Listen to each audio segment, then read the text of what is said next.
물에 뜬 칙서 전화 뒤로 물러서십시오. 저 명은 전하의 글씨가 아닙니다. 한 소율의 목소리가 별전 앞 돌계단에 떨어지자 왕이겸의 걸음이 멈췄다. 세답방 궁녀 하나가 어가 앞을 막아선다는 것은 목숨을 내놓는 일과 같았다. 그러나 그 밤 궁안은 이상하게 조용했고 용포 소매 끝에 묻은 먹물은 아직 마르지 않았으며 왕을 부른 명첩에 접힌 자리는 평소보다 반치 낮았다. 아무도 보지 못한 것을 빨래하던 궁녀는 보았다. 젖은 비단 위에 검은 점, 기름, 냄새가 배어있는 허리띠, 먼지 없이 지나치게 깨끗한 신발 밑창, 그리고 아무도 지나다니지 않는다던 별전 뒤 담장 아래 남은 칼집에 가는 흠집까지. 이겸은 소유를 내려다보았다. 그의 뒤에는 내관 조은재가 당황한 얼굴로 서 있었고 앞쪽 별전 문에는 등롱 2개가 바람도 없는데 가볍게 흔들렸다. 왕은 젊었으나 눈이 가볍지 않았다. 궁녀가 무례를 범했을 때 먼저 벌을 말하지 않고 까닭을 묻는 드문 군주였다. 그는 낮게 말했다. 네가 내 글씨를 안단 말이냐. 소율은 고개를 숙인 채 대답했다. 전하의 글씨를 아는 것이 아니라 전하의 명이 젖는 방식을 압니다. 조은재가 놀라 꾸짖었다. 무슨 허튼 말이냐. 소율은 품에서 젖은 수건 하나를 꺼냈다. 오늘 낮 세답방으로 온 전하의 겉옷 소매입니다. 먹은 오래된 먹이면 빨래물에 푸르게 풀리고 새 먹이면 검게 번집니다. 이 명첩의 먹은 방금 마른 것입니다. 이겸은 손에 든 명첩을 보았다. 별전에서 좌의정 민국환과 긴이 논할 일이 있으니 왕이 친히 오라는 내용이었다. 글자 모양은 비슷했고 인장도 맞았다. 그러나 소율의 말처럼 접힌 선은 어색했다.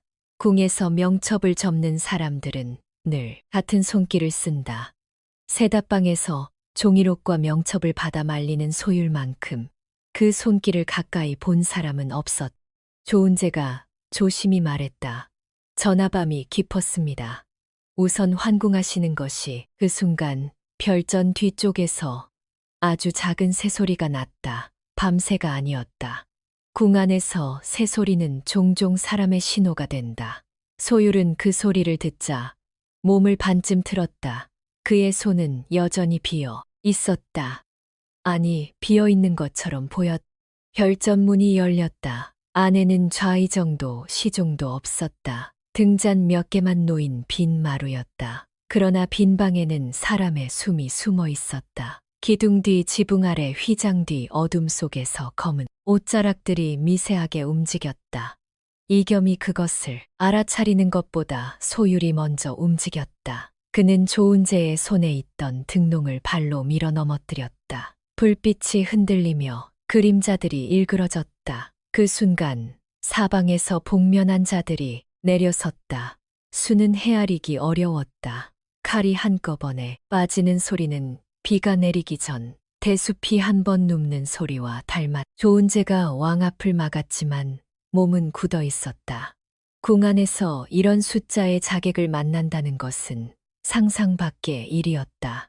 이겸은 허리춤에 작은 칼을 뽑으려 했으나 소율이 먼저 그의 팔을 밀었다. 뒤로 물러서십시오. 전하의 칼은 오늘 가장 늦게 나와야 합니다. 그 말은 명령처럼 들렸다. 왕에게 명령하는 궁녀는 죽거나 미쳤거나 둘 중 하나다. 그러나 소율은 둘 다 아니었다. 그는 세답방에서 쓰는 나무 방망이를 들고 있었다. 옷감을 두드려 때를 빼는 물건이었다. 새해 동안 아무도 그 방망이를 의심하지 않았다. 소율은 방망이 끝을 비틀었다. 안쪽에서 짧은 금소금이 났고 길지 않은 단도가 모습을 드러냈다. 자객들 중 젊은 사내 하나가 숨을 들이켰다. 흑설화. 그 이름이 낮게 새어나오자 몇몇 자객의 움직임이 동시에 멈췄다. 이겸도 그 이름을 들었다. 궁박 어둠의 소문 속에서만 떠돌던 이름이었다. 검은 매화처럼 나타나 흔적 없이 사라진다는 살수. 새해 전 사라졌다고 알려진 여자. 조은재는 믿을 수 없다는 듯 소율을 보았다. 그러나 소율은 아무 설명도 하지 않았다. 이름을 설명하는 사이 칼은 사람에게 닿는다. 첫 번째 자객이 달려들었다. 소율의 단도는 그의 목을 향하지 않았다. 손목의 힘줄이 아니라 칼을 쥔 손등의 뼈 사이를 짧게 쳤다. 자객의 칼이 바닥에 떨어졌다. 두 번째는 무릎 뒤를 걷어차 균형을 무너뜨렸고, 세 번째는 젖은 수건을 얼굴에 던져 시야를 가렸다. 피를 부르는 방식이 아니었다. 숨을 빼앗지 않고 칼을 빼앗는 방식이었다. 그것이 오히려 자객들을 더 흔들었다. 살수는 보통 망설이지 않는다. 그러나 눈앞의 여자는 죽일 수 있는 자리를 피하고 있었다. 우두머리로 보이는 사내가 별전 처마 아래에서 내려왔다. 얼굴 절반이 검은 천에 가려져 있었지만 눈빛은 오래 칼을 잡은 사람의 것이었다. 백령이었다. 그는 소유를 알아본 듯 웃었다. 죽은 줄 알았던 꽃이 빨래터에서 젖어 있었군. 소율은 대답하지 않았다. 백령은 손을 들었다. 그러자 뒤쪽 자객들이 좁은 반원으로 왕의 길을 막았다. 이겸은 물러서며 물었다. 너는 누구냐? 소율은 짧게 답했다. 전하를 살려내야 하는 죄인입니다. 왕은 더 묻지 않았다. 그 대답 안에는 지금 묻지 말아야 할 세월이 있었다. 소율은 조은재에게 낮게 말했다. 전하의 겉옷을 벗기십시오. 조은재가 당황하자 이겸이 직접 옷깃을 풀었다. 왕의 손은 떨리지 않았지만 눈은 소율을 떠나지 않았다. 소율은 왕의 겉옷을 내관에게 둘렀다. 그리고 세답방에서 가져온 회색 옷옷을 이겸에게 걸쳤다.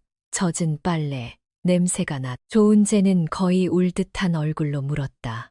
제가 미끼가 되라는 뜻입니까? 소율은 그를 보았다. 살 수 있는 미끼가 되십시오. 뛰지 말고 넘어지십시오.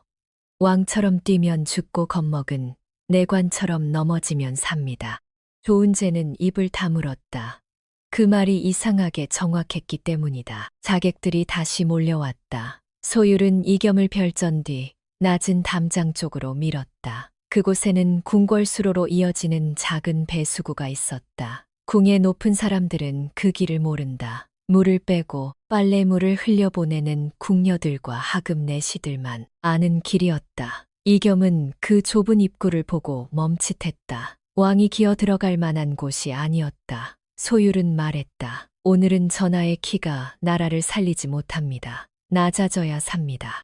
이겸은 그 말을 듣고 무릎을 굽혔다. 흙과 물냄새가 올라왔다. 조은재는 겉옷을 두른 채 반대편으로 달리다. 일부러 넘어졌다. 자객 몇이 그쪽으로 쏠렸다. 왕의 옷깃에 속은 것이다.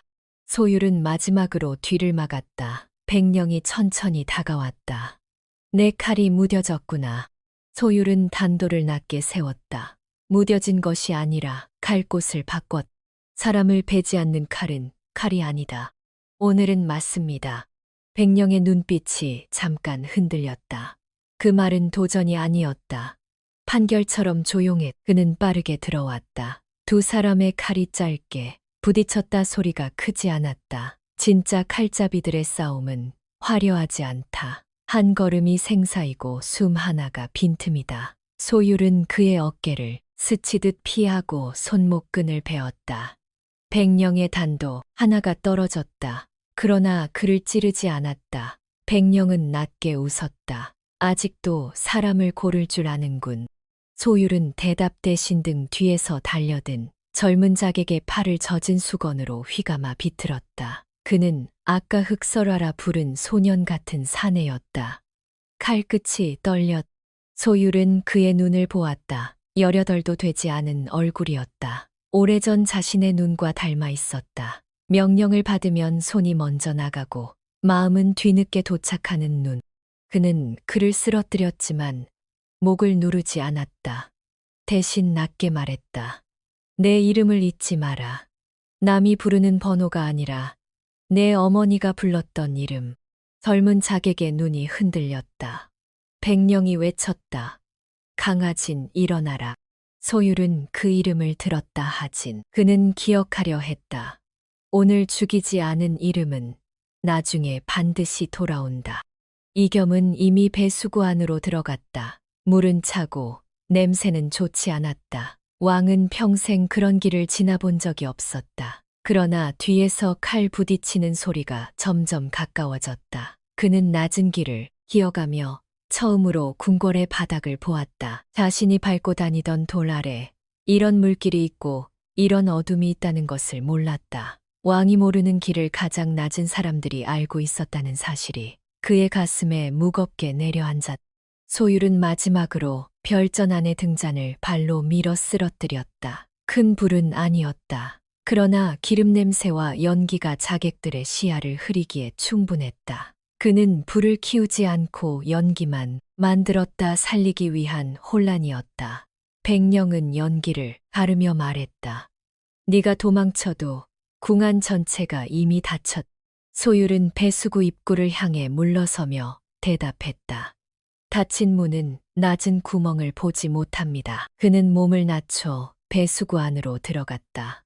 입구를 막으려던 자객 하나가 뒤따르자 소율은 단도 손잡이로 그의 팔꿈치를 치고 벽 쪽으로 밀었다.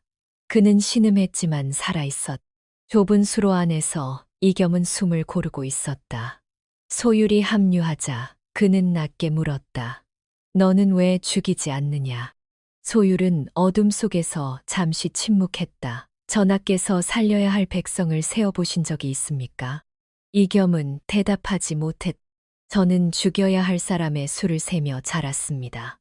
그러니 오늘은 하나라도 덜 세고 싶습니다. 물소리가 둘 사이를 채웠다.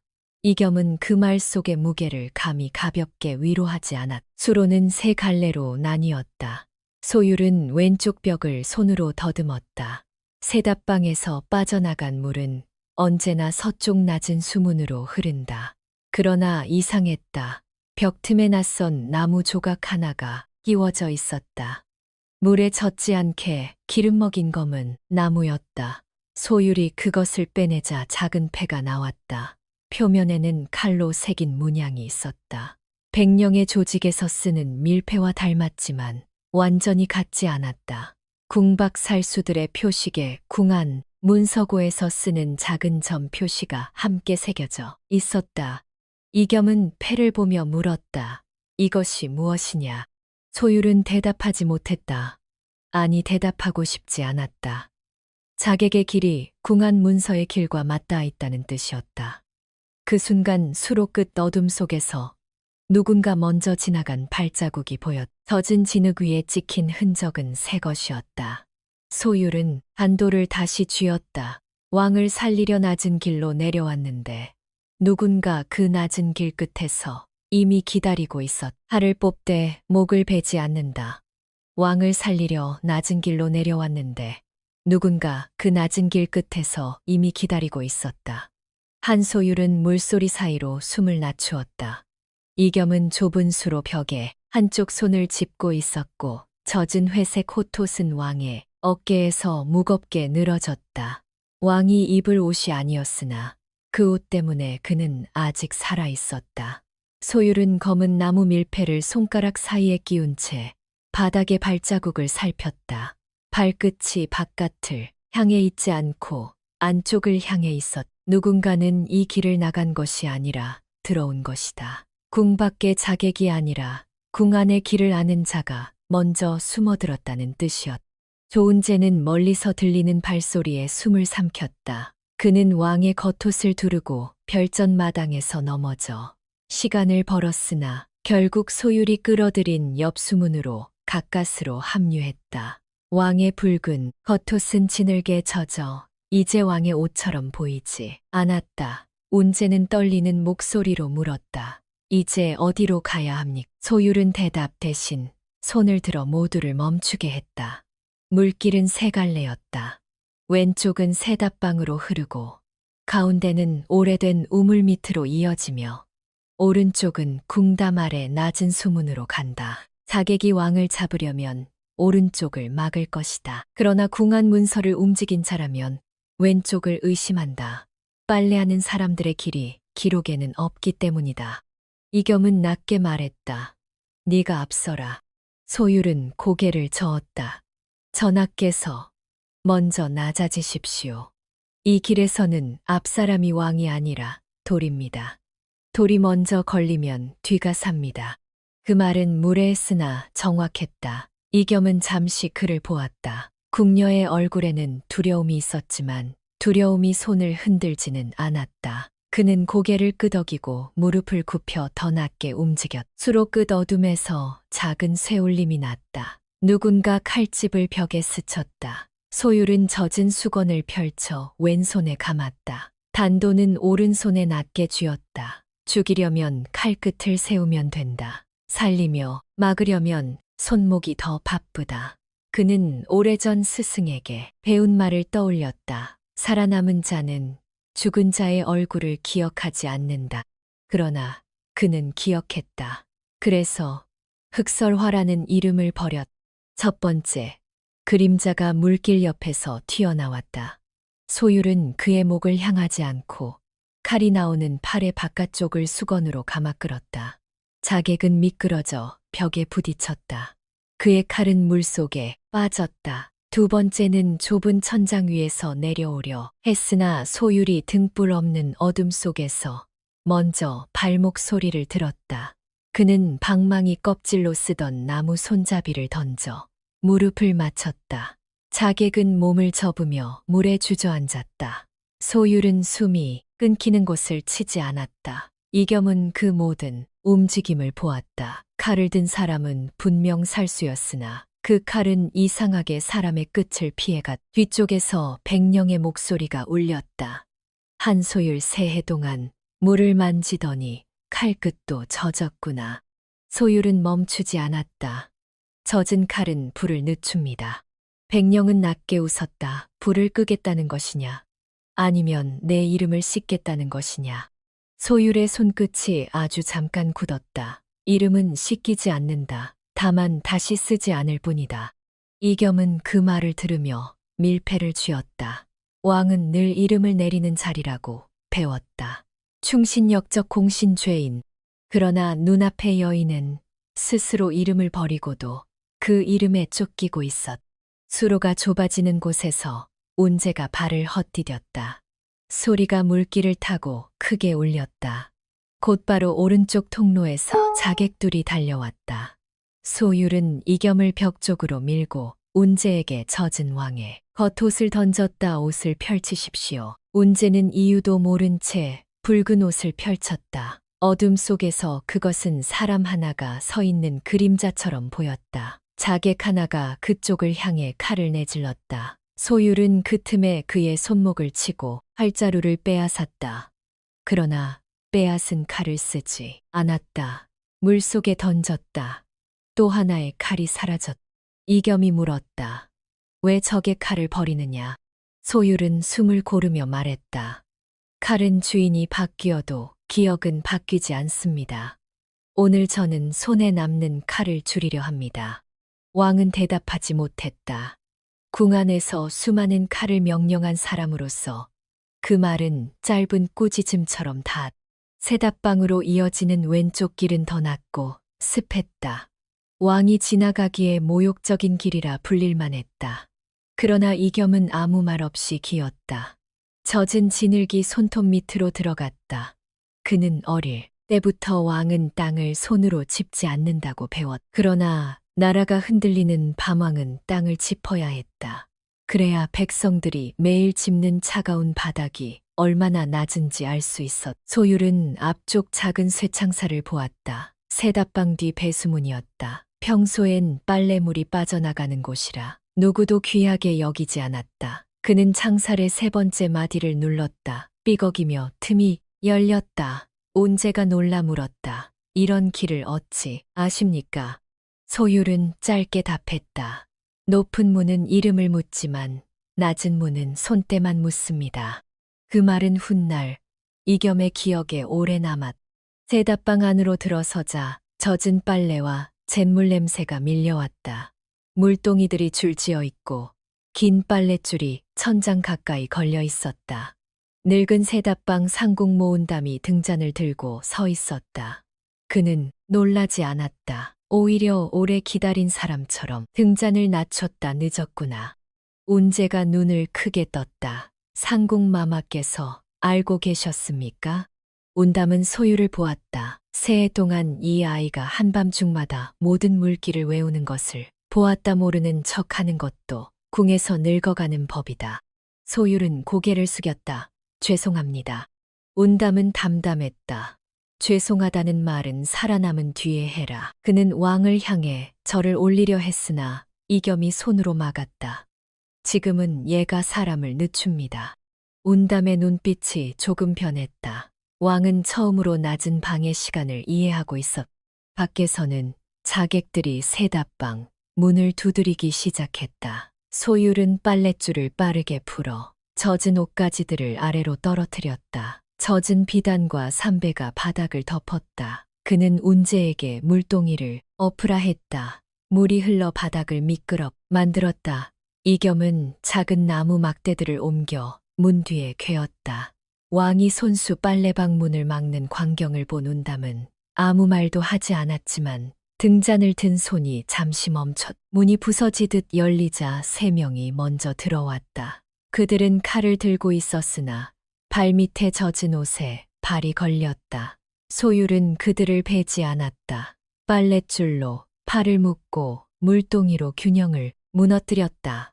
운담은 한쪽에서 잿물을 뿌려 시야를 흐렸다. 운재는 떨면서도 문틈을 막았다. 이겸은 바닥에 떨어진 나무 방망이 하나를 들어 자객의 칼등을 밀어냈다. 칼날을 사람에게 향하지 않으려는 어설픈 움직임이었다. 그러나 그 어설픔이 오히려 소유를 움직이게 했다.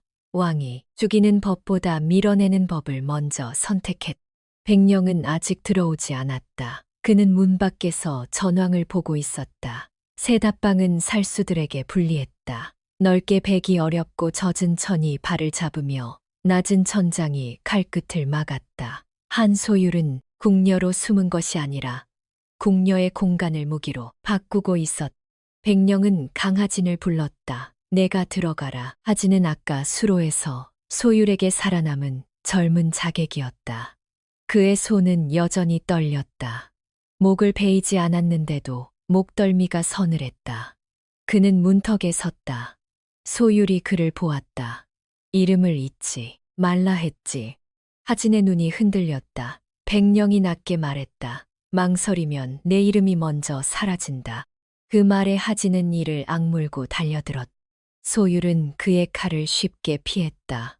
젊은 손은 빠르지만 마음이 늦다. 그는 하진의 칼등을 단도로 눌러 방향을 틀었다. 칼끝은 물동이로 향했고 물이 터져 나왔다. 소율은 그의 가슴을 밀어 넘어뜨렸다. 이번에도 죽이지 않았다. 하진은 숨을 몰아쉬며 물속에 주저앉았다. 소율은 낮게 말했다. 2번째로 살았으면 3번째는 네가 정해라.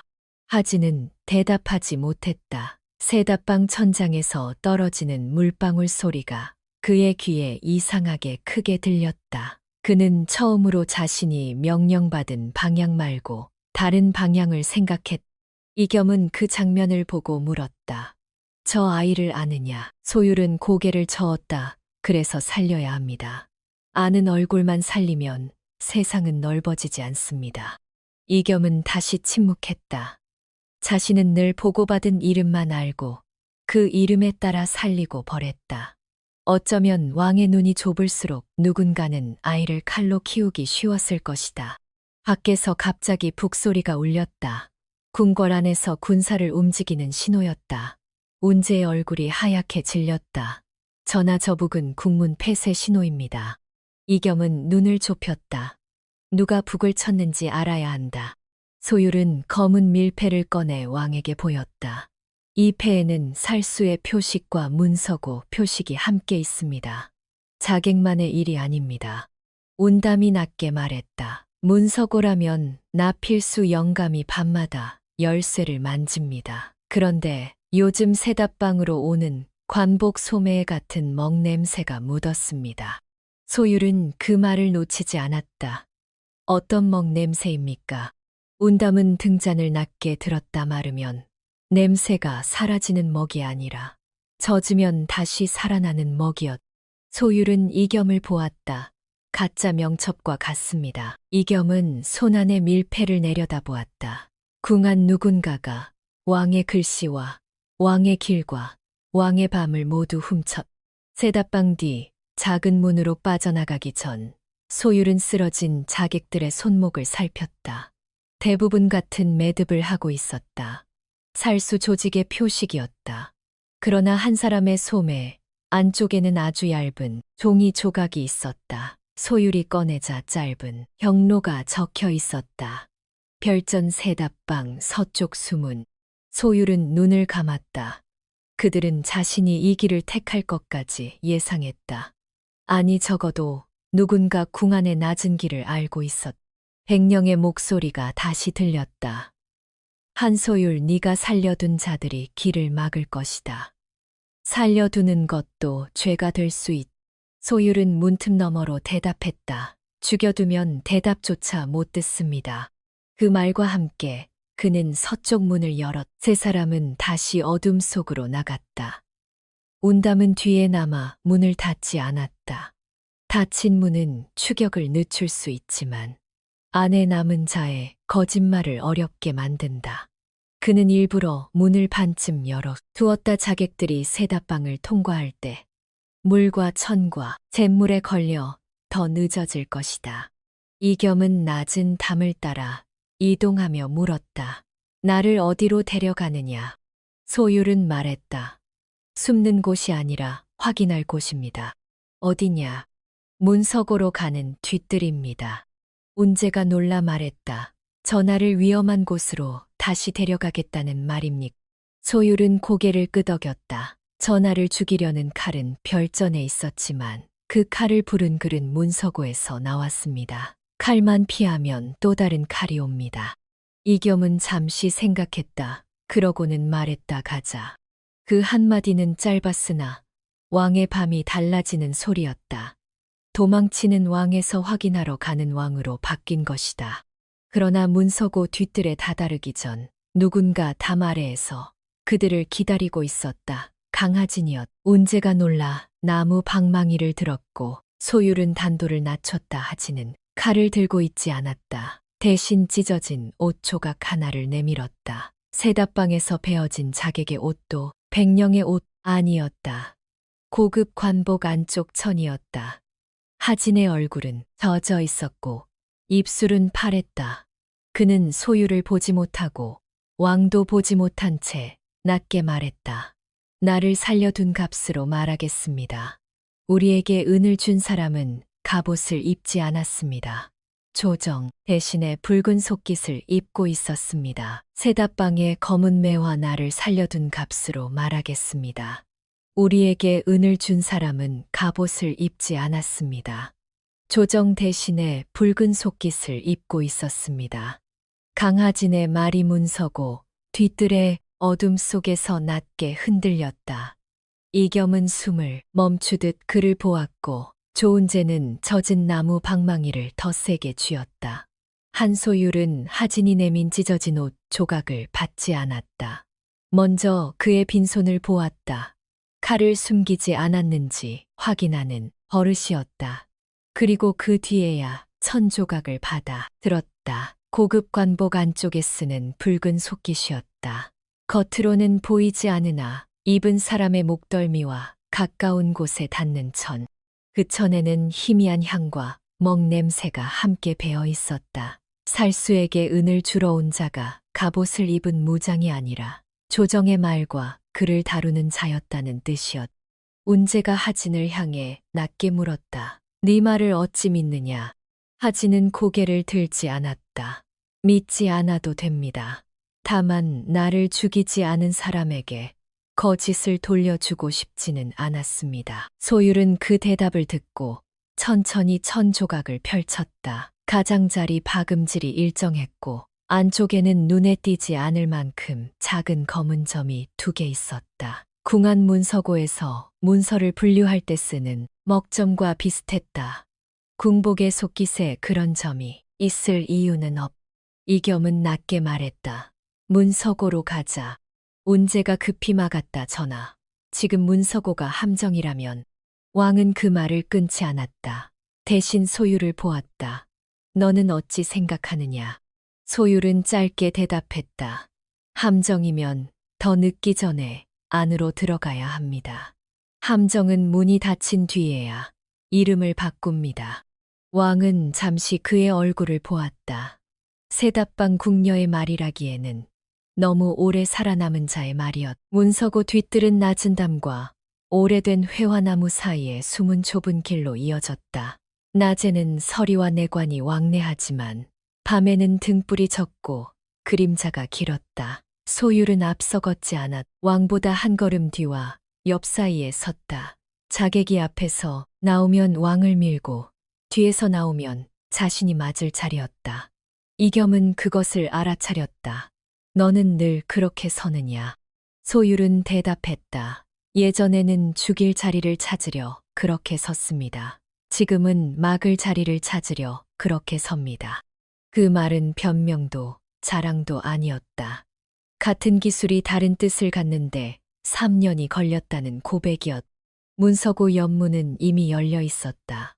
열쇠로 연 흔적도 있었지만 빗장은 안쪽에서 밀린 듯 비뚤어져 있었다. 나필수라는 늙은 서리가 문지방에 주저앉아 있었다. 그는 다친 것은 아니었으나 얼굴이 흑빛이었다. 전하, 그가 왕을 알아보고 몸을 일으키려 하자 이겸이 손짓으로 멈췄다. 누가 열었느냐? 나필수는 입술을 떨었다. 명이 있었습니다. 좌의정 대감의 긴급명이라 하여. 이겸의 눈빛이 굳었다. 내 명이 아니었느냐? 나필수는 고개를 떨구었다. 인장이 있었습니다. 전하의 인장과 다르지 않았습니다. 소율은 그 말보다 그의 손을 보았다. 손톱 밑에는 젖은 먹이 끼어 있었다. 단순히 문을 연 사람이 아니라 방금까지 문서를 만진 손이었. 그는 조용히 물었다. 영감께서는 어떤 문서를 옮기셨습니까? 나필수는 놀라 소율을 보았다. 궁녀가 묻는 말이라 여긴 듯 뒷을 닫으려 했다. 그러나 왕이 말했다. 답하라. 나필수는 낮게 대답했다. 폐기문서 일부를 안쪽 방으로. 소율은 고개를 저었다. 폐기문서라면 왜 먹이 아직 젖어 있습니까? 나필수의 눈이 흔들렸다. 문서고 안에는 묵은 종이 냄새와 새먹 냄새가 뒤섞여 있었다. 오래된 문서는 마른 나무처럼 조용한 냄새가 난다. 그러나 오늘 문서고 깊은 곳에서는 세답방에서 맡은 것과 같은 먹 냄새가 올라왔다. 젖으면 다시 살아나는 먹. 소율은 빨래를 삶을 때 쓰는 잿물 냄새를 평생 맡아왔다. 그래서 먹이물을 만난 뒤 어떤 색으로 풀리는지 안다. 그는 한쪽 탁자 위에 펼쳐진 명첩들을 보았다. 글씨는 왕의 필체와 비슷했지만 획끝이 조금 더 급했고 자리마다 손가락 기름이 묻어 있었다. 여러 사람이 반복해 베껴 쓴 흔적이었다. 이겸은 탁자 앞에 섰다. 이것들이 무엇이냐? 나필수는 대답하지 못했다. 운제가 하나를 집어 읽었다. 동문 수비를 교대하라. 별전 주변의 등불을 줄이라. 세답방 뒷수문을 잠그라. 운제의 목소리가 떨렸다. 이미 일어난 일들이었. 소율은 다른 명첩을 들어보았다. 아직 보내지 않은 것도 있었습니다. 그는 종이 아래 작은 흠집을 보았다. 붓끝이 같은 자리에서 멈춘 흔적. 그를 베낀 자가 긴장했거나 누군가의 지시를 기다렸다는 뜻이었. 바로 그때 문서고 안쪽에서 발소리가 들렸다. 심대록이었다. 왕의 글씨를 모방하는 데 능하다고 알려진 젊은 설이었고 평소에는 말수가 적어 아무도 크게 의심하지 않던 자였다. 그는 손에 작은 부통을 들고 있었다. 이겸을 보자 얼굴에서 피가 사라졌다. 전하께서 어찌? 이겸은 차갑게 말했다. 내가 와서는 안 되는 곳이냐? 대록은 무릎을 꿇었다 쉬는 명을 받아. 누구의 명이냐? 대록의 입술이 움직였지만 이름은 나오지 않았다. 그 순간 바깥에서 다시 칼소리가 들렸다. 100령의 무리 일부가 문서고까지 따라온 것이다. 소율은 즉시 탁자 위 등잔을 껐다. 어둠이 내려앉았다. 그는 왕에게 낮게 말했다. 전하, 지금 보신 문서를 품에 넣으십시오. 운제가 급히 몇 장을 챙겼다. 소율은 대록의 부통을 빼앗아 열었다. 안에는 붓보다 작은 인장, 조각과 붉은 흙이 있었다. 왕의 인장을 흉내낼 때 쓰는 물건이었다. 대록은 떨며 말했다. 저는 그저 글씨를 베꼈을 뿐입니다. 소율은 낮게 말했다. 칼을 쥔 자도 늘 그렇게 말합니다. 손만 빌렸다고. 대록은 아무 말도 하지 못했다. 백령이 문서고 문 앞에 나타났다. 그는 싸우러 온 사람처럼 급히 들이치지 않았다. 오히려 천천히 걸어 들어왔다. 한소율네가 결국 그를 보러 왔다. 소율은 단도를 낮게 들었다. 너희가 그를 칼보다 먼저 보냈으니까. 백령은 웃었다. 칼은 들키지만 글은 왕의 손을 빌린다. 이겸의 얼굴이 굳었다. 백령은 왕을 향해 고개만 까딱였다. 전하께서는 오늘 밤 처음 아셨겠지요. 전하의 이름이 얼마나 쉽게 빌려지는지. 그 말은 모욕이었다. 그러나 이겸은 화를 먼저 내지 않았다. 화보다 무거운 것이 있었다. 자신의 이름으로 움직인 거짓 명령들. 그 명령 아래 얼마나 많은 사람들이 이유도 모르고 문을 열고 닫았을까. 소율은 그 틈에 탁자 아래 문서 꾸러미를 보았다. 겉에는 팩이라 적혀 있었으나 끈은 새 것이었다. 그는 몸을 낮춰 그것을 끌어냈다. 백령이 곧장 칼을 뻗었다. 소율은 문서 꾸러미를 품고 굴렀다. 칼끝이 종이 몇 장을 찢었으나 사람을 베지는 못했다. 소율은 반격할 수 있었다. 백령의 옆구리가 열려 있었다. 그러나 그는 칼등으로 그의 손목을 밀어내는데 그쳤다. 백령이 낮게 말했다. 아직도냐? 소율은 숨을 고르며 대답했다. 아직도다. 그 대답은 스스로에게 한 말이기도 했다. 왕과 운제가 안쪽 방으로 물러서는 사이 하진은 문 앞에 서 있었다. 그는 누구 편인지 정하지 못한 사람처럼 굳어 있었다. 백령이 그를 보았다. 강하진 길을 열어라.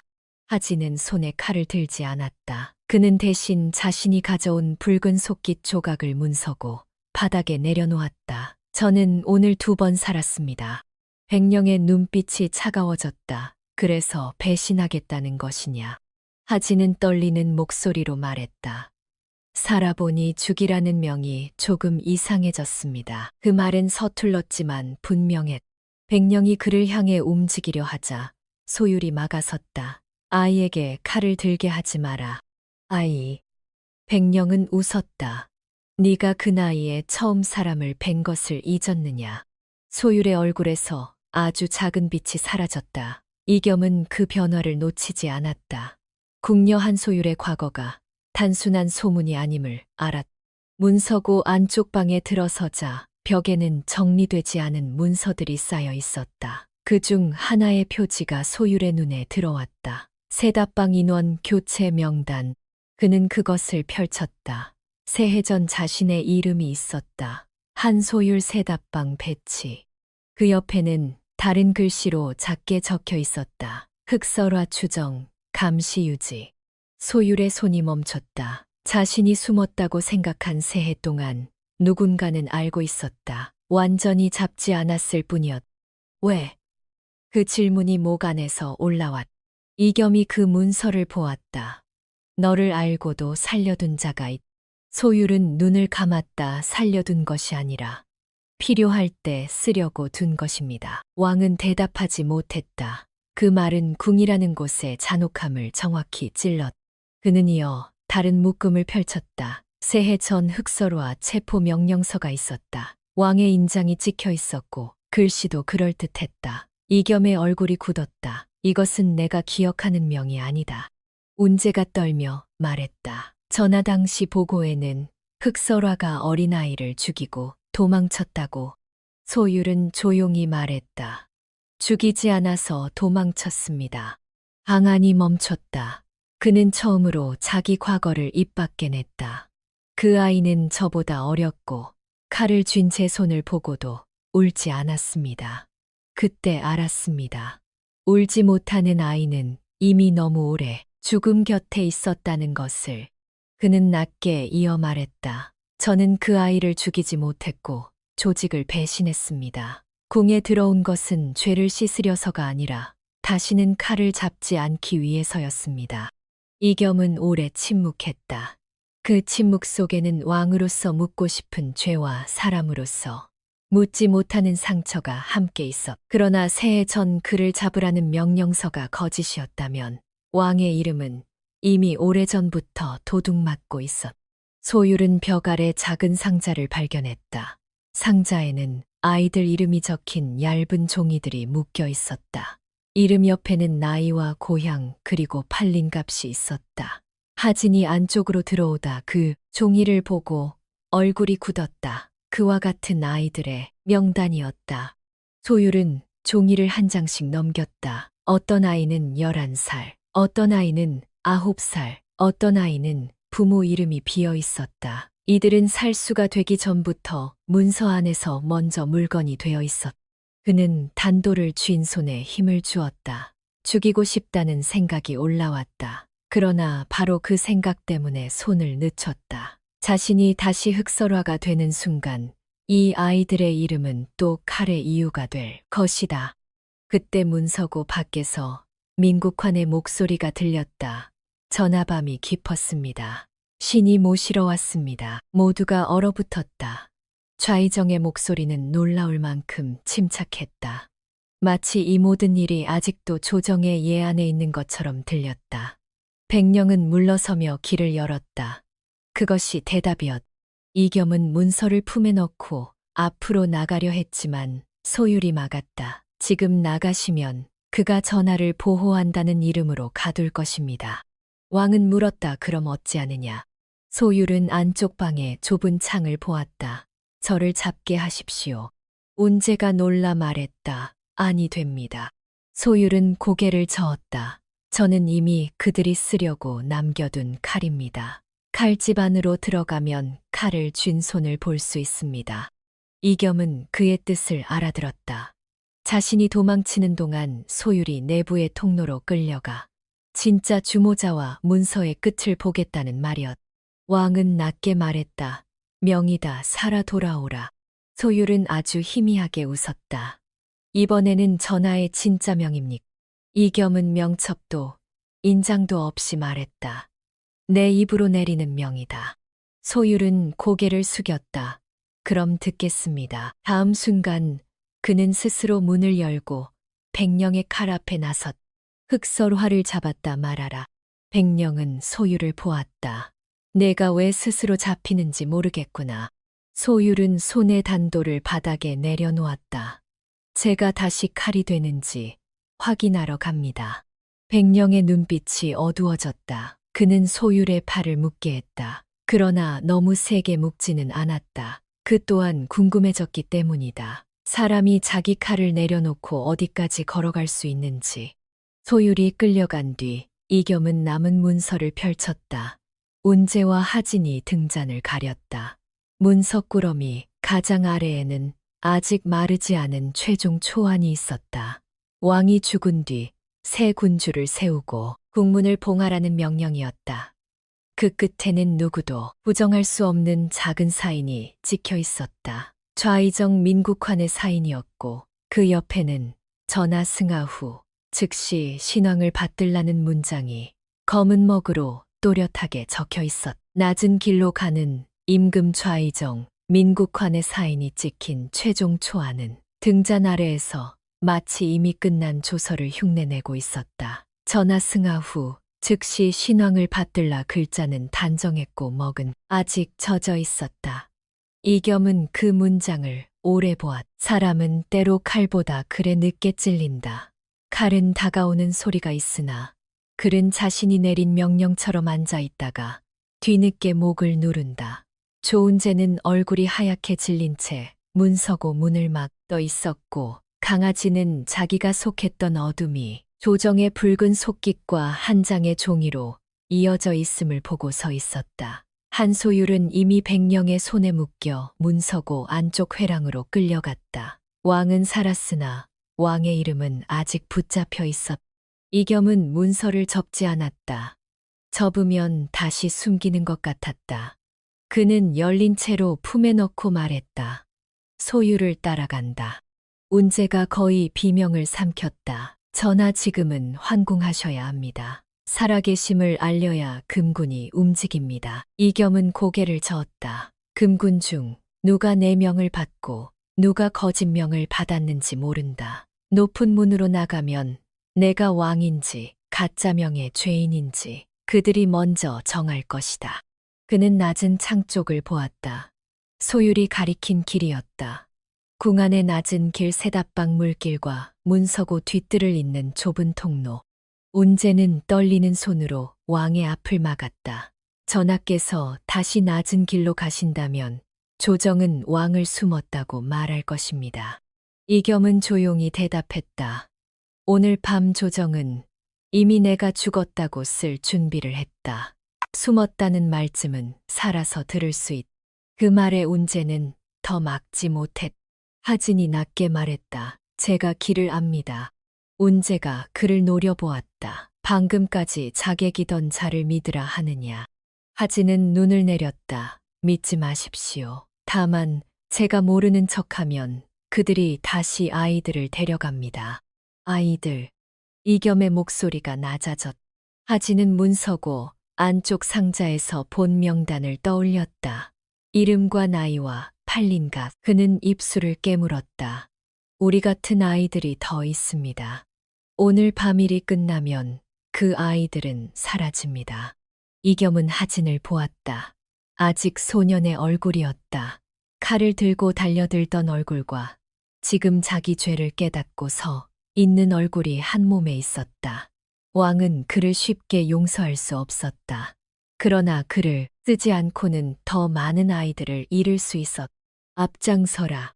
하진이 고개를 들었다. 왕이 덧붙였다. 달아나면 너를 잡기 전에 그 아이들이 먼저 사라진다. 하진은 처음으로 똑바로 절했다. 달아나지 않겠습니다. 한소율은 회랑 끝에서 멈춰섰다. 그의 두 손은 묶여 있었지만 발걸음은 묶인 사람답지 않았다. 백령은 그 모습을 보며 낮게 웃었다. 스스로 잡힌 사람이 이렇게 조용한 것은 보기 드물다. 소율은 앞만 보았다. 시끄럽게 끌려가면 숨은 문소리를 듣지 못합니다. 백령의 눈빛이 가늘어졌다. 너는 여전히 듣는구나. 살수는 눈보다 귀가 먼저 늙습니다. 백령은 잠시 침묵했다. 그는 한때 소율에게 칼을 가르친 사람이었다.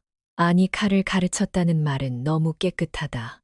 그는 어린아이의 손에서 떨림을 없애는 법을 가르쳤고 사람의 얼굴을 지우는 법을 가르쳤다. 실패하면 이름부터 빼앗았다. 그래서 흑설화는 한소율보다 먼저 태어났다. 그는 말했다. 너는 돌아올 수 있었다. 소율은 대답했다. 돌아가는 길은 늘 사람을 하나 더 죽인 뒤에만 열렸습니다. 백령은 웃지 않았다. 그것이 우리가 사는 길이다. 아니요. 그것은 당신이 우리에게 길이라 부르게 만든 벽입니다. 그 말에 백령의 손이 잠시 굳었다. 회랑 끝 작은 방에는 민국환이 앉아 있었다.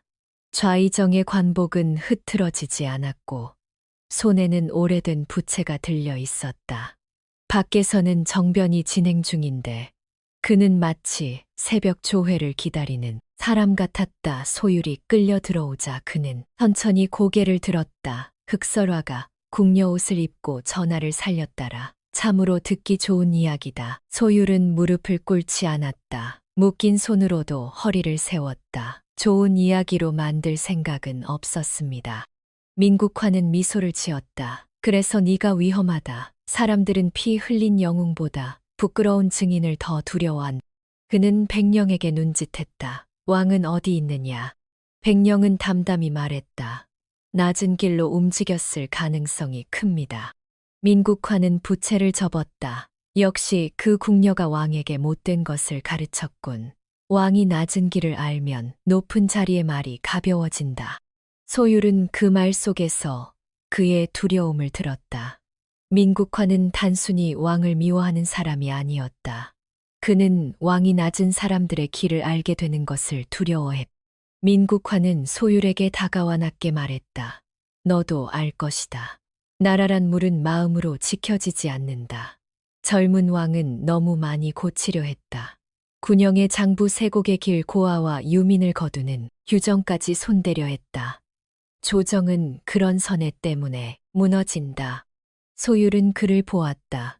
그래서 아이들을 칼로 키웠습니까? 민국환의 눈썹이 미세하게 움직였다. 세상은 이미 아이들을 버린다. 나는 그중 쓸모 있는 손을 골랐을 뿐이다. 그 말은 차가웠지만 거짓말만은 아니었다. 버려진 아이들이 있었다. 그러나 누군가 버린 아이를 다시 주어 칼로 만든 죄는 사라지지 않는다. 소율은 낮게 말했다. 버려진 아이를 거두는 일과 죽이는 법을 가르치는 일은 다릅니다. 민국화는 대답했다. 궁녀 하나가 나라의 무게를 논하는구나. 소율은 말했다. 궁녀라서 압니다. 높은 곳에서 흘린 더러운 물은 낮은 곳으로 모입니다. 그 말에 민국환의 얼굴에서 처음으로 웃음이 사라졌다. 한편 이겸과 온재와 하진은 문서고 뒤 낮은 길을 따라 움직였다. 길은 사람 하나 겨우 지날 만큼 좁고 천장은 낮았다. 왕은 몇 번이나 머리를 숙여야 했다. 하진은 앞서며 말했다. 여기서 오른쪽으로 가면 금군 숙직처 뒤입니다. 하지만 오늘은 막혔을 겁니다. 이겸이 물었다. 그럼 어디로 가느냐? 하진은 멈칫하다. 왼쪽을 가리켰다. 버려진 서고 아래로 이어지는 길입니다. 백령은 그 길을 압니다. 하지만 아직 좌의정 대감 사람들은 모를 수 있습니다. 운제가 낮게 물었다. 어째서 백령은 알고 대신들은 모른단 말이냐? 하진은 씁쓸하게 대답했다. 대신들은 지도를 보고 살수들은 도망칠 구멍을 봅니다. 이겸은 그 말을 기억했다. 나라를 다스린다는 자들은 길을 그린 종이를 믿고 죽으러 가는 아이들은 종이에 없는 구멍을 외운다. 그들은 버려진 서고 밑으로 들어갔다. 오래된 종이와 먼지 냄새가 났다. 하진은 벽돌 하나를 밀었다. 좁은 틈이 열렸고 그 너머로 민국환이 있는 회랑의 뒷벽이 보였다. 이겸은 숨을 죽였다. 안쪽에서 소율과 민국환의 목소리가 들렸다. 민국환은 소율에게 말했다. 네가 오늘 왕을 살렸다고 네 죄가 지워지지 않는다. 소율은 대답했다. 지워지기를 바란 적 없습니다. 그렇다면 왜 칼을 다시 들었느냐? 살리기 위해서입니다.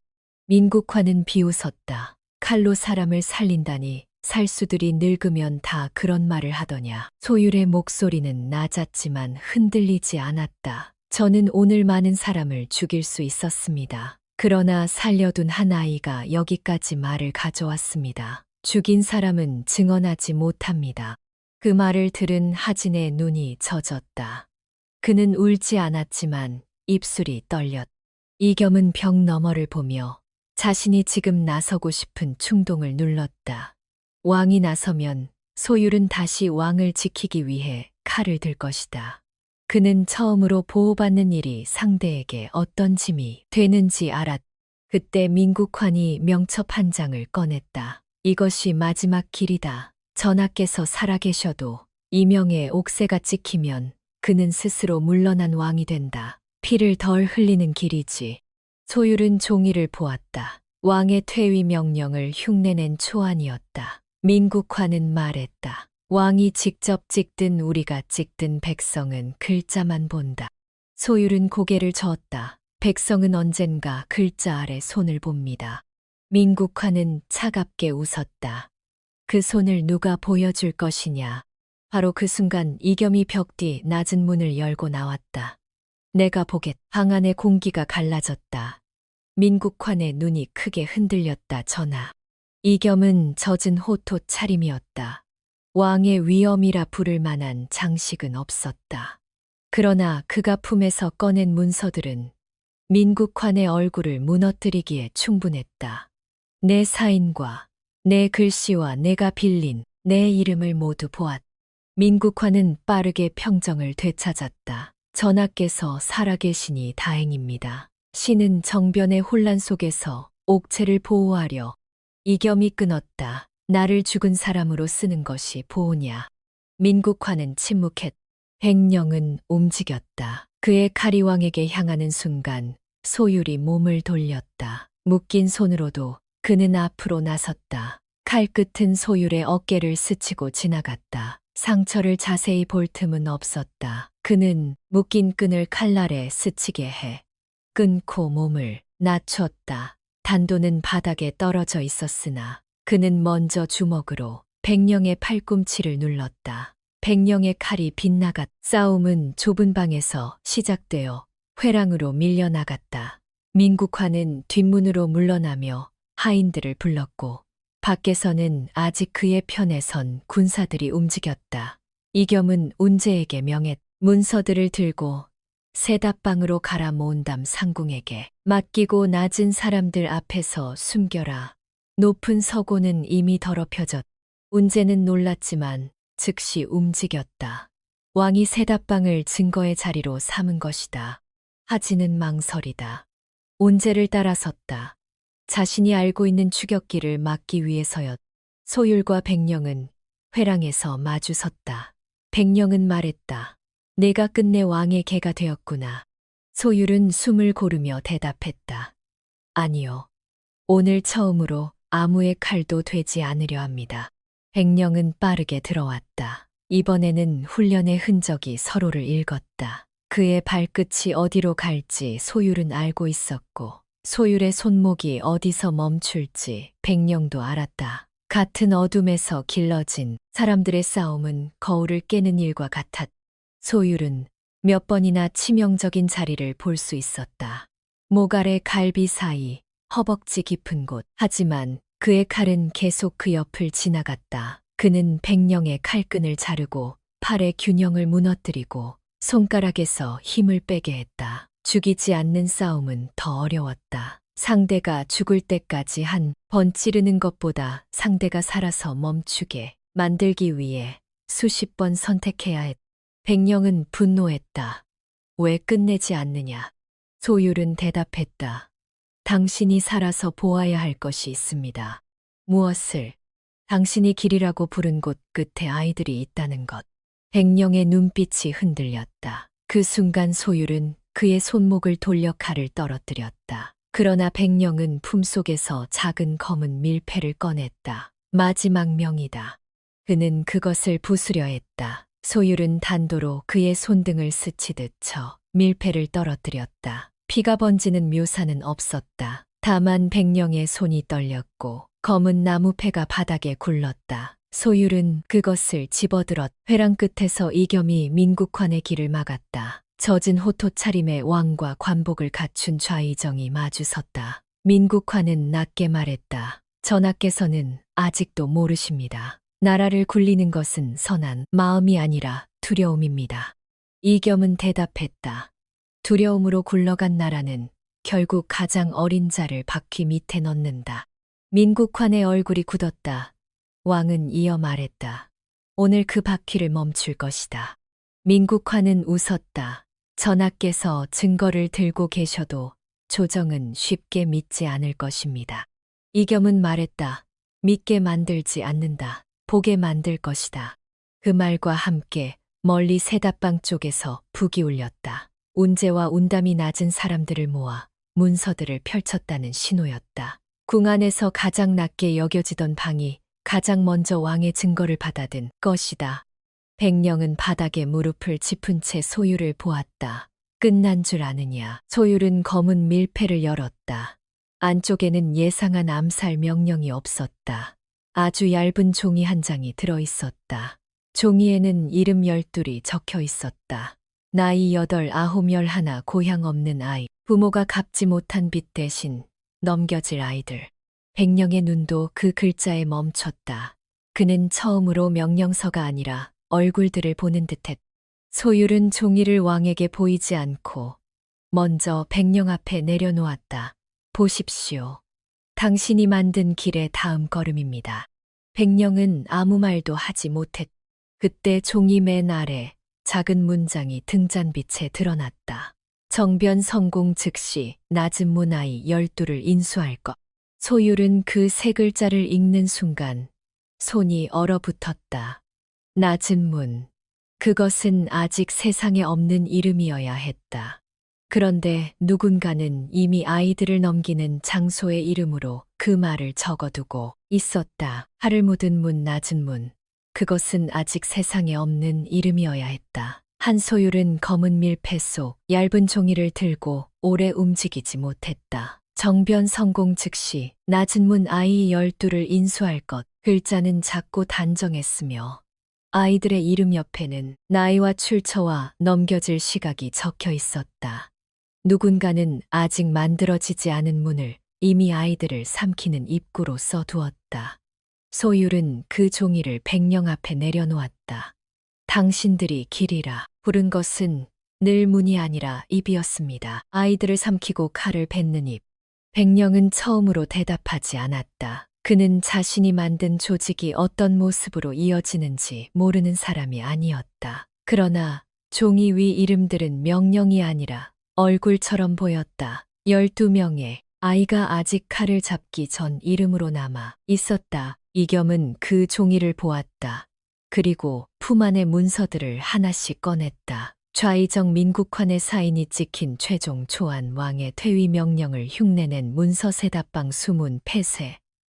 명령 별전 등부를 줄이라는 지시 흑설과 체포명령의 옛 사본 아이들, 인수명단까지 모두 같은 먹 냄새를 품고 있었다. 왕은 문서들을 접지 않았다. 접힌 문서는 또 다른 은폐처럼 느껴졌다. 그는 젖은 호토 차림 그대로 회랑 가운데 섰다. 민국화는 아직 무너지지 않았다. 그의 관복은 흐트러졌으나 눈빛은 늙은 정치가의 마지막 벽처럼 단단했다. 전하께서 종이 몇 장으로 조정을 흔드실 수 있다 생각하십니까? 이겸은 조용히 대답했다. 종이 몇 장이 아니라 그 종이 아래 눌린 사람들의 숨이다. 민국화는 낮게 웃었다. 숨으로 나라는 굴러가지 않습니다. 왕은 말했다. 맞다. 그래서 그대들은 아이들에게 칼을 쥐어 숨을 끊게 했지. 그 말에 민국환의 얼굴에서 웃음이 사라졌다. 세답방 쪽에서 북소리가 다시 울렸다. 이번에는 궁중의 공식북이 아니었다. 물동이를 뒤집어 만든 낮고 둔한 소리였다. 모운담 상궁과 조은재가 세답방 바닥에 문서들을 펼쳐놓고 하급 궁녀와 내관들 앞에서 읽기 시작했. 높은 정전이 아니라 빨랫물이 흐르는 방에서 왕의 증거가 먼저 열렸다. 궁 안에서 가장 낮은 사람들이 가장 먼저 거짓명을 보게 된 것이다. 운제의 목소리는 떨렸으나 끊기지 않았다. 이 명은 전하께서 내리신 것이 아니다. 이 명은 별전의 등불을 줄이라 하였고 이 명은 세답방 수문을 잠그라 하였다. 궁녀들은 서로의 얼굴을 보았다. 자신들이 아무 생각 없이 들고 빨고 말렸던 옷과 명첩들이 정변의 길이었음을 알게 되자 세답방 안에 물소리마저 달라졌다. 심대록은 문서고 구석에서 붙잡혔다. 그는 부통을 품에 안고 있었다. 부통 안에는 왕의 인장을 흉내낸 작은 조각과 젖으면 되살아나는 먹덩이가 들어있었다. 대록은 처음에는 모든 것을 부정했다. 그러나 모운담이 젖은 수건에 먹을 묻혀 빨래 통물에 담갔다가 꺼내 보이자 글자의 번짐이 가짜 명첩과 같았다. 대록은 그제야 무너졌다. 저는 글씨만 베꼈습니다. 좌이정 대감께서 나라를 위한 일이라 하셨습니다. 소율은 그를 보았다. 글씨만 베낀다는 말은 칼자루만 쥐었다는 말과 닮았습니다. 대록은 고개를 들지 못했다. 나필수도 끌려왔다. 그는 문서고 열쇠를 오래 지킨 사람이었지만 권세 앞에서 문을 열었다고 했다. 늙은 몸으로 좌이정의 명을 거역할 수 없었습니다. 이겸은 그의 말을 들었다. 그리고 곧장 벌을 내리지 않았다. 두려웠다는 말이 죄를 지우지는 못한다. 그러나 두려움만으로 모든 죄를 설명할 수도 없다.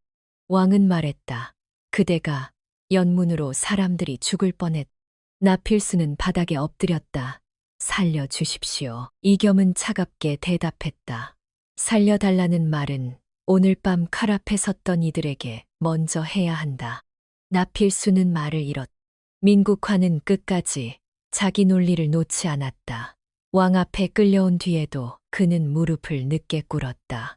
나라가 무너질 때 가장 먼저 죽는 것은 백성입니다. 신은 그 혼란을 막으려 했습니다. 전하께서는 세곡을 고치고 군영 장부를 건드리고 궁박 아이들을 거두려 하셨습니다. 선의는 아름답지만 조정은 아름다움으로 버티지 못합니다. 이겸은 그를 오래 보았다.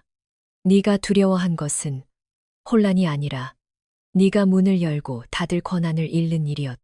민국환의 눈빛이 흔들렸다. 왕은 이어 말했다. 아이들을 칼로 키우고 내 이름으로 거짓명을 내리고 내가 죽은 뒤에 왕까지 정해놓은 자가 나라를 걱정했다. 말하지 마라. 그것은 나라가 아니라 내 손안의 질서다. 회랑은 조용해졌다. 말이 칼보다 깊게 들어가는 순간이었다. 백령은 포박되지 않은 채 무릎을 짚고 있었다. 소율이 그를 죽이지 않았기 때문이었다. 군사들이 그를 당장 묶으려 했지만 이겸이 손을 들었다. 말하게 하라. 백령은 천천히 고개를 들었다.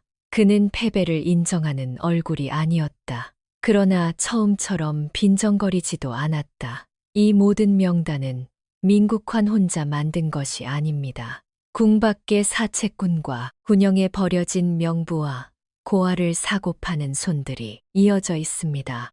민국환이 그를 노려보았다. 백령. 백령은 그를 보지 않았다. 우리가 어둠이라면 대감께서는 어둠을 사고 이름을 붙인 사람입니다.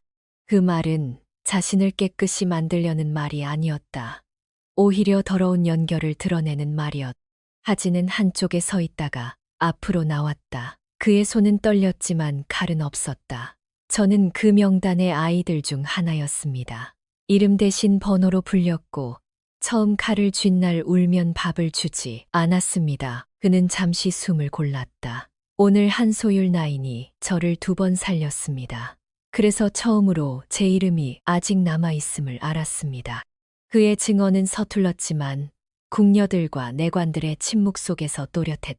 소율은 하진을 보지 않았다 보면 마음이 흔들릴 것 같았다. 그는 자신에게도 그런 날이 있었다는 것을 기억했다. 이름이 남았는지 사라졌는지도 모른 채 남의 명령을 자기 숨처럼 여기던 날, 정변은 칼부림으로 끝나지 않았다. 증거가 여러 손에 퍼지고 왕이 살아있다는 사실이 세답방과 문서고와 낮은 수문을 통해 동시에 알려지자 민국환의 편에 섰던 군사들 중 일부가 물러섰다. 그들은 충성한 것이 아니라 명을 따른 것이라 믿고 싶어 했다. 그러나 명이 거짓이면 그들의 충성도 흔들렸다. 이겸은 그들에게 즉시 피를 요구하지 않았다. 무기를 내려놓고 문서가 익히는 자리로 오라 명했다. 진짜 명은 왕의 입으로 내려졌고 수십 명이 그 말을 직접 들었다. 거짓 명이 종이를 타고 퍼졌다면 진짜 명은 사람의 귀를 타고 퍼졌다. 새벽이 가까워질 무렵 민국환은 체포되었다. 그는 마지막까지 고개를 숙이지 않았다. 전하께서는 언젠가 신의 말이 틀리지 않았음을 알게 될 것입니다. 이겸은 대답했다. 그럴 수도 있다. 그러나 그날이 오더라도 나는 아이들을 칼집으로 쓰지는 않겠다.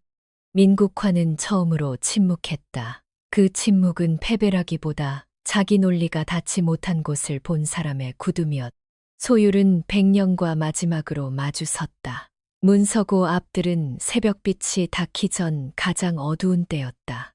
백령은 이미 무장을 해제당했지만 소율은 그의 눈에서 아직 끝나지 않은 칼을 보았다. 너는 나를 살려두어 무엇을 얻을 셈이냐.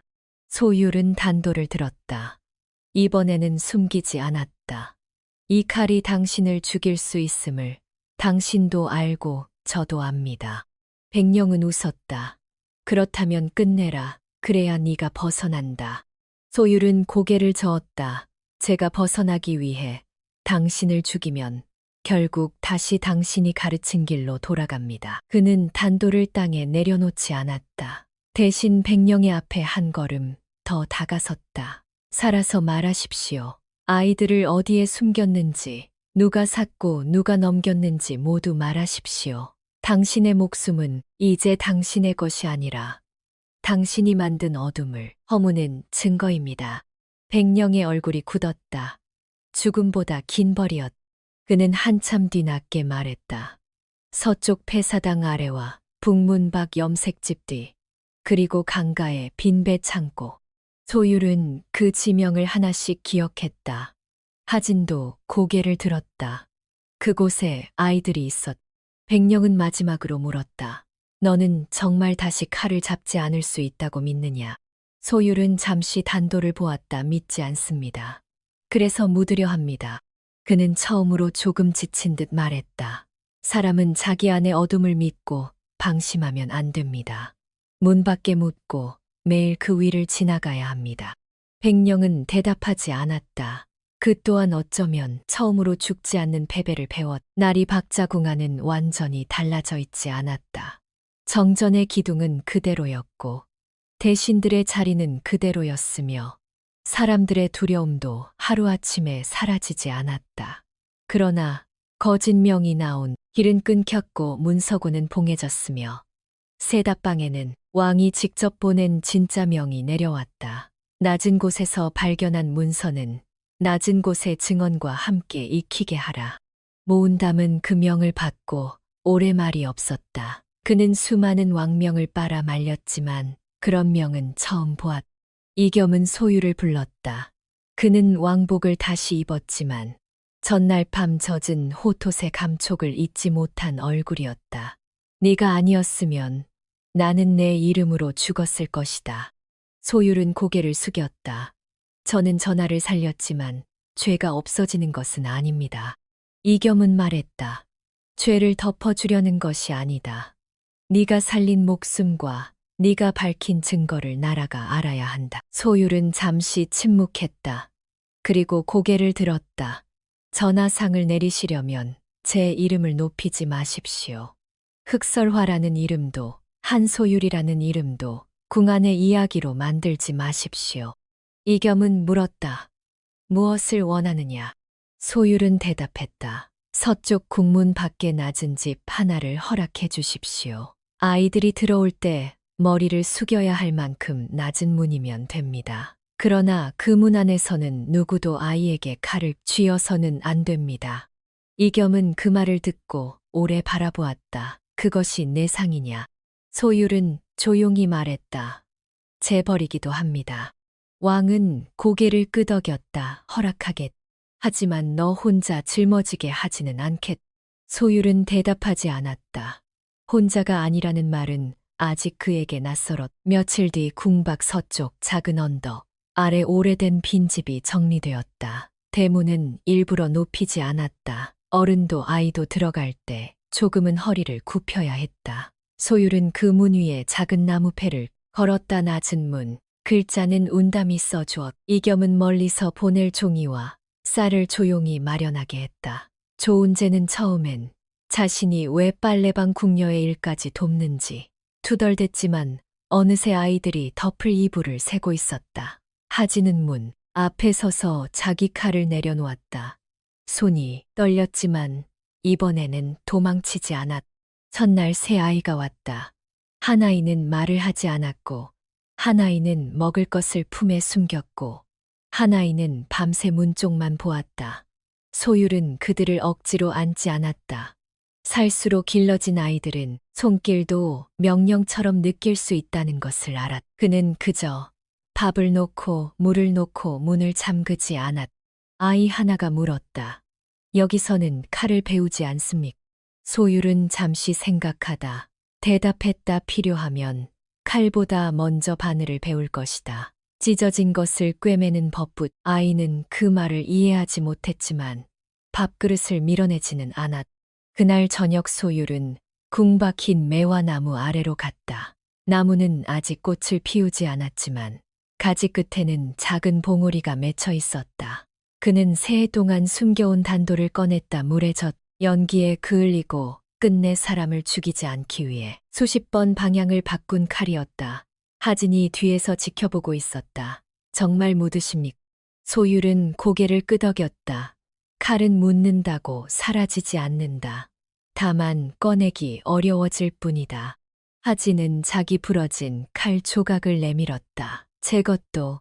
소율은 그를 보았다. 너는 내 손으로 묻어라. 그래야 내 손이 기억한다. 하진은 무릎을 꿇고 흙을 팠다. 두 사람은 말없이 칼을 묻었다. 흙을 덮는 소리는 작았지만 칼집에 칼이 들어가는 소리보다 오래 남았. 이겸은 멀리서 그 장면을 보았다. 왕은 가까이 가지 않았다. 어떤 의식은 왕의 허락보다 당사자의 침묵이 더 중요하다. 그는 조용히 돌아섰다. 그의 손에는 그날 밤에 젖은 명첩 조각이 있었다. 그는 그것을 태우지 않았다. 문서고 새벽에 걸어두게 했다. 왕의 이름도 도둑 맞을 수 있음을 잊지 않기 위해서였다. 소율은 낮은 문으로 돌아와 세답방에 낡은 방망이를 벽에 걸었다. 그 속에 단도는 더 이상 없었다. 빈 방망이는 이제 옷감을 두드리는 도구일 뿐이었다. 아이들이 그 소리를 듣고 움찔하자 그는 방망이를 내려놓고 손바닥으로 물을 저었다. 오늘은 빨래를 하지 않는다. 오늘은 밥을 먹는다. 아이들은 천천히 밥상 앞으로 모였다. 문은 닫히지 않았다. 낮은 문 사이로 새벽빛이 길게 들어왔고 매화나무 아래 묻힌 칼 위로 흙이 고요히 가라앉았다. 한소율은 그 빛을 보며 처음으로 칼을 쥐지 않은 손이 비어 있는 것이 아니라 누군가의 그릇을 밀어줄 수 있다는 것을 알았다.